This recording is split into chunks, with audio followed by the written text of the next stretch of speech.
안녕하세요 여러분. 오늘도 나는 침뜸으로 승부한다를 들고 왔습니다. 오늘의 이야기는요. 이갈이, 코골이, 임질, 냉증도 침뜸으로 뚝.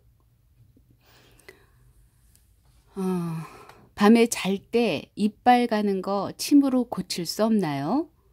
침스런 근처에 있는 한 찻집 주인 아주머니가 나에게 물었다. 그 아주머니는 곧 결혼을 한 딸이 잘 때 이빨을 가는 버릇이 있는데 혹시나 결혼한 첫날 밤에 쫓겨오면 어쩌나 걱정을 했대요.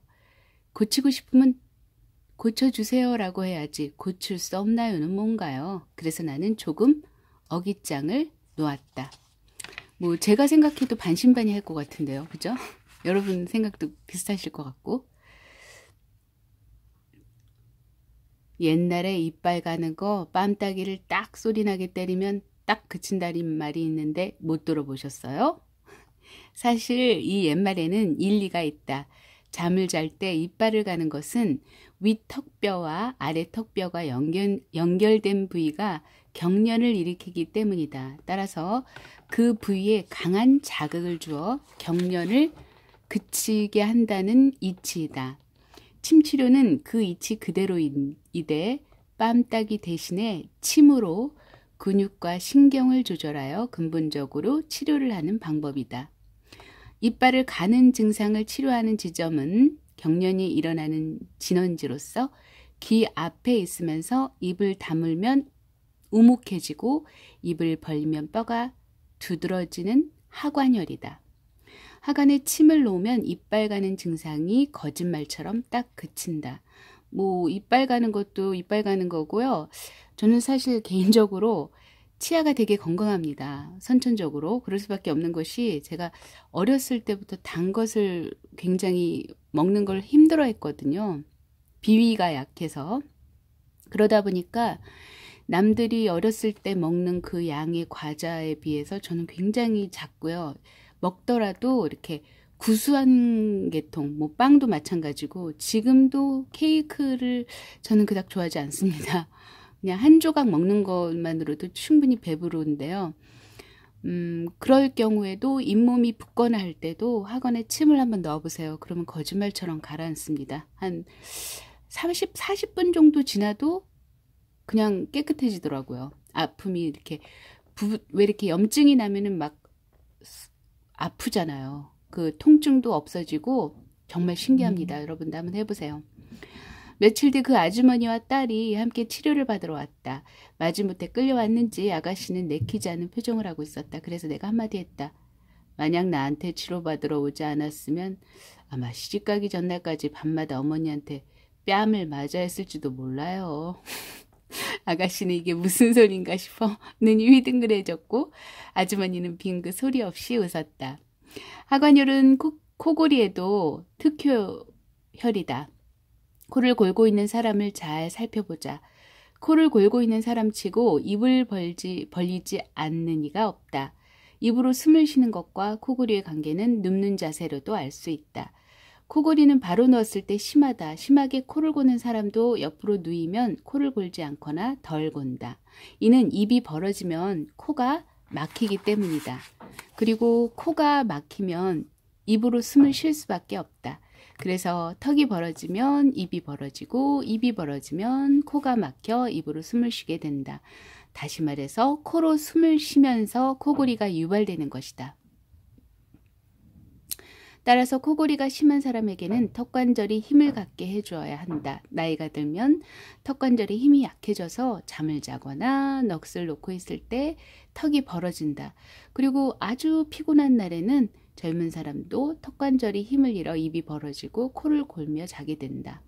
턱관절을 튼튼하게 하는 데는 하관혈이 으뜸이다. 하관혈은 위턱뼈와 아래턱뼈가 정교하게 맞물리는 자리인데 하관에서 침을 놓을 때는 뻐근할 정도로 약간 깊숙하게 놓는다. 정말 뻐근해요. 근데 그 넣었을 때 뻐근함을 잘만 버티신다면 정말 귀신같이 염증이 사라집니다.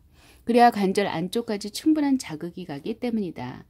코를 고는 사람 중에 코에 이상이 있어 고는 사람이 있다. 이럴 때는 하관과 함께 앞머리 중앙이면서 머리털이나 부위에서 위쪽으로 약간 위에 있는 상성혈과 그 두 눈썹 사이, 눈썹 머리 연결선의 중간점인 인당혈에 침을 놓는다.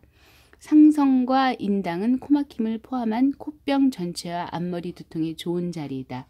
침과 뜸의 놀라운 담방 효과는 이것 말고도 많다. 아주 오래전 일이다. 격투기 해설을 하던 L씨가 며칠간의 지방 출장을 마치고 돌아오는 길에 급히 나를 찾아왔다. 그는 급성 임질에 걸려 고름이 나온다며 무슨 방법이 없겠느냐고 했다. 집에 가면 부인이 반갑게 끌어당길 텐데 이를 어쩌면 좋으냐며 울상을 지었다. L씨는 당장 하루 정도야 핑계를 대고 피할 수 있지만 더 이상 피하면 들통이 날 게 뻔하다면서 통사정을 했다. 선생님, 그 유명한 침 한 방, 뜸 한 번으로 해결이 안 되겠습니까?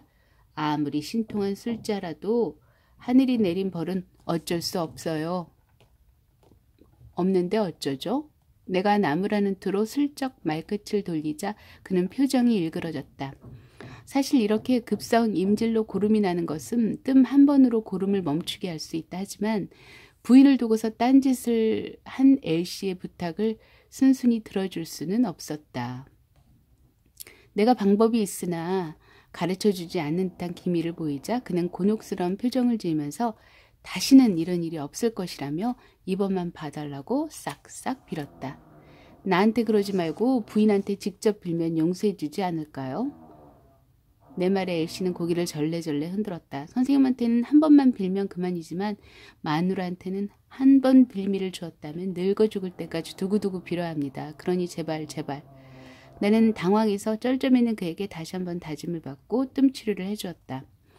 다리 안쪽 복숭아뼈 위에 삼음교 혈에서 1촌 아래 지점에 콩알만한 크기인 대두대로 뜸을 뜨자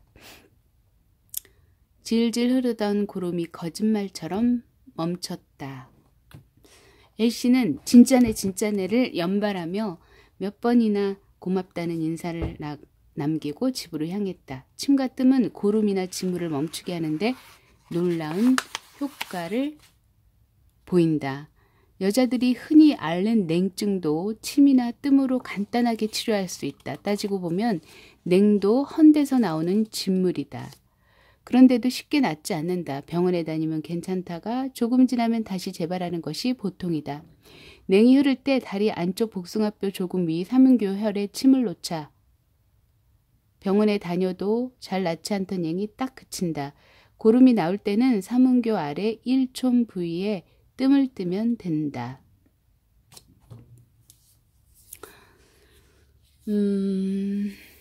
그리고 제가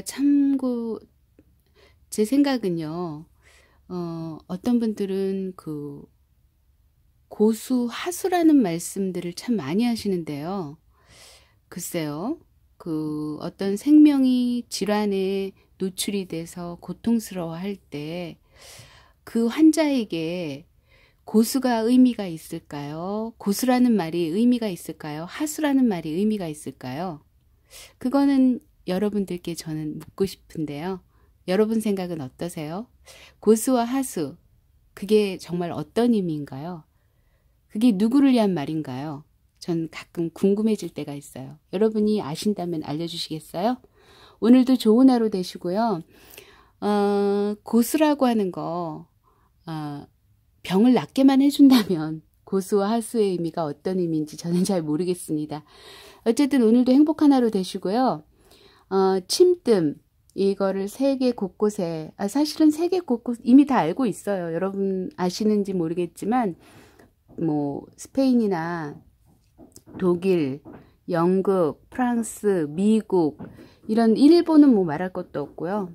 중국도 말할 것도 없고요.